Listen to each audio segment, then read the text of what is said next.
Good morning, EFBC. I'm here to remind us of the 351 Challenge once again. Today specifically, I'm going to talk about number 3, which means praying for at least 3 unchurched friends every month. Now, where does this come from? Well, in Luke chapter 10, verse 2, Jesus tells us to pray. He starts off, he says, pray to the Lord of the harvest to thrust out, to send out laborers into His harvest. For the harvest is plentiful, but the laborers are few. So Jesus tells us in that passage that there's no problem with the harvest. The issue is not with the harvest. There are many people out there who need to come to know the Lord. The issue is with the laborers. There's not enough people going out and sharing their faith. So how does He tell us to address that? He says, pray. Oftentimes we think prayer is the last thing that we should do.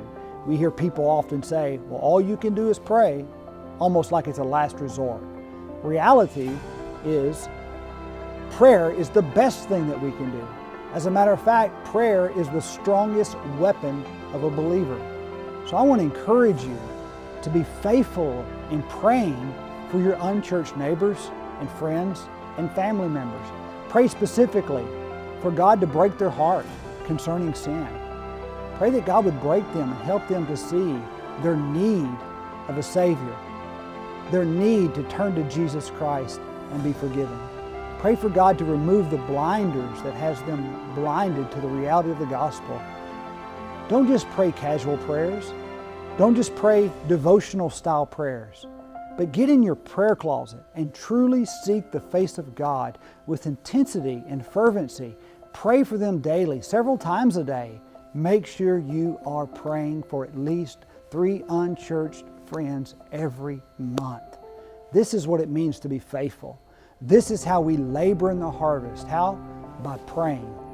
So every Connection Group member, remember, we want every Connection Group member praying for at least 3 unchurched friends every month. Connection Group leaders, you need to be leading by example. And let's hold one another accountable. And let's make sure that we do this for the glory of God.